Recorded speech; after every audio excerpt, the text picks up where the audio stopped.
Well, good evening or whatever it is to you, whenever you're watching this. It's evening for me, or nighttime for me. But hey, whatever, it doesn't really matter.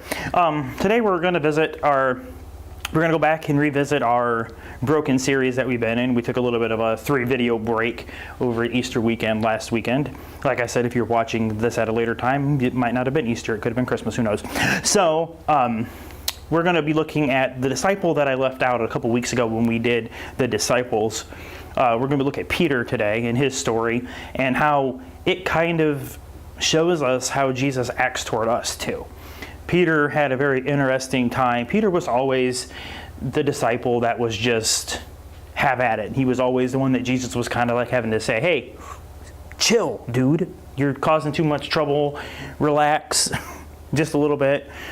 And so we're going to go back a little bit here, just before the crucifixion and just before Jesus is betrayed, to visit this story at its start. And then we're kind of going to see what happens with Peter after the resurrection.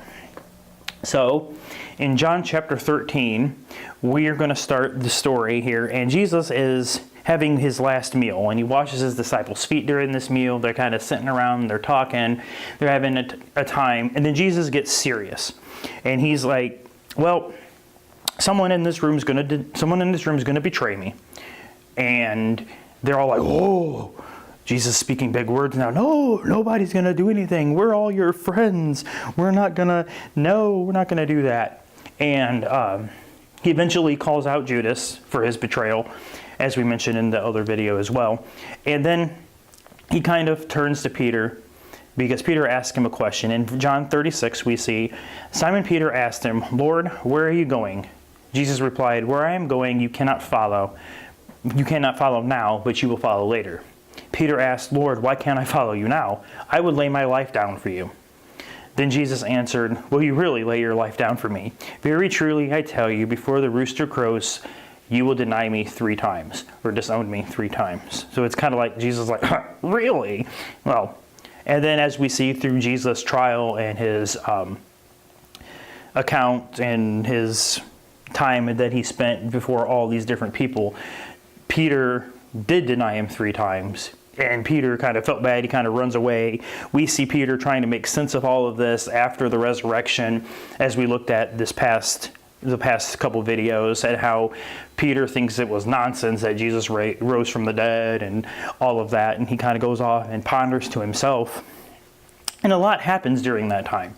Jesus appears to his disciples and they see him and it's great and all of that. But then they turn around and Thomas isn't there. And so as we mentioned before, Thomas, it's like, oh, I don't believe you. You gotta make him show back up again. And so Jesus does. And then he catches back up with them again after that encounter. And in John 21, it records the fact that they're out and they're fishing. And they're out on the boat, and Jesus is struggling with what they're doing. Not really struggling, but he's just kind of like, hey, how's fishing going? Well, he's got a little campfire and little fish up here on the beach that he's been eating. And they are at shock at this. And then he kind of calls them in. They come in, and he is totally just standing there, just eating. And Jesus then's like, hey, come on, have some fish. And he has this conversation with Peter.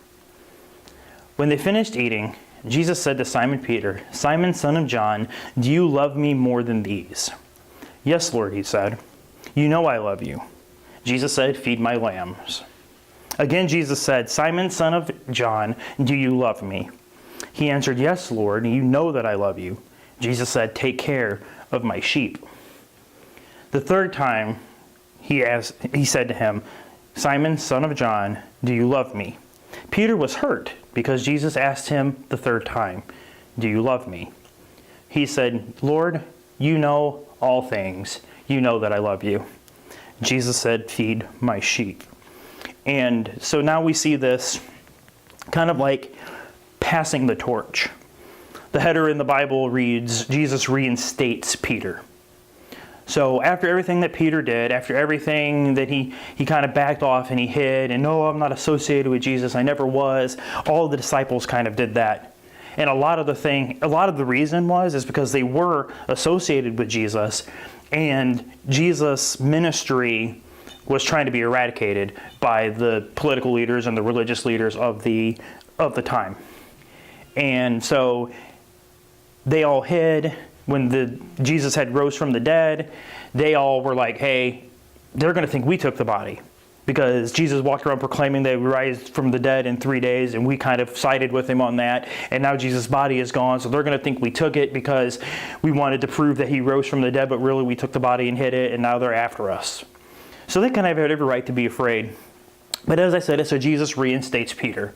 Jesus pretty much in this little part of the Bible where he's saying, take care of my sheep, feed my sheep, protect them, he's turning over his ministry to Peter.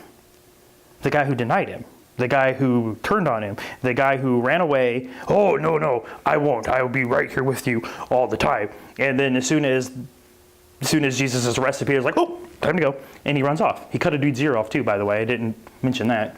And so Peter is just a mess, but he got the church. And in Acts, we see Peter kind of lead off the church in the book of Acts, at the beginning parts of Acts.